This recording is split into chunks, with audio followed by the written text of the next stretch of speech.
بجلی کی بندش اور اوور بلنگ کے ستائے ہوئے غریب ماہی گیروں میں سولر سسٹم تقسیم کرنے کی تقریب ماہی گیروں کے سرپرست سردار حسین اسلم بھٹی کی رہائش گاہ بھٹ ہاؤس آئیلینڈ میں منعقد ہوئی۔ تقریب کے مہمان خصوصی مشیر وزیر اعلیٰ سندھ آصف خان تھے۔ Administrator fisheries cooperative men's society Zahid Ibrahim Bhatti نے معزز مہمانوں کا شکریہ ادا کرتے ہوئے کہا کہ ماہی گیروں کی آبادیوں میں ہمیشہ پاکستان پیپلز پارٹی کے ہی ادوار میں ترقیاتی کام ہوئے ہیں۔ یہی وجہ ہے کہ ماہی گیروں کا پاکستان پیپلز پارٹی سے تعلق بہت گہرا ہے۔ جہاں جہاں ساحلی پٹی ابراہیم حیدری ہے، یہاں اکثر لوگوں کو بجلی کی بہت زیادہ بلز میں بہت پریشانی ہوتی ہے، کیونکہ یہ ہینڈ ٹو ماؤتھ روز کما کے کھانے والے لوگ ہیں۔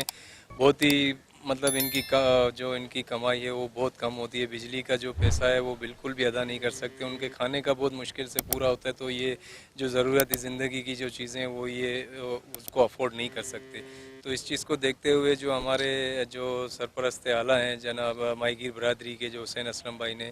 انہوں نے اپنے ذاتی فنڈ سے یہ ایک سولر سسٹم غریب لوگوں کی تکلیفوں کو دیکھتے ہوئے اپنے ذاتی فنڈ سے ایک شروع کیا تھا، جو تقریباً مختلف علاقوں میں تقریباً لگائے جا چکے ہیں، جو تقریباً ان کے ذاتی فنڈ سے۔ ماہی گیر یہ واحد پیشہ ایسا ہے کہ جو کہ زر مبادلہ کما کے لاتا ہے پاکستان کے لیے سمندر کا سینہ چیر کے، اور اسی ماہی گیر کے ساتھ زیادتی ہو رہی ہے۔ تو یہ ہمارے بھائی حسین اسلم بھٹی صاحب کی کوششوں سے جب یہ کارواں شروع ہوا، انہوں نے ایک لائن دی، تو اس کے بعد ہمارے پریزیڈنٹ کو چیئرمین آصف علی زرداری صاحب نے یہاں پہ چیف منسٹر صاحب کو بھجوایا۔ چیف منسٹر صاحب بذات خود یہاں تشریف لے کے آئے،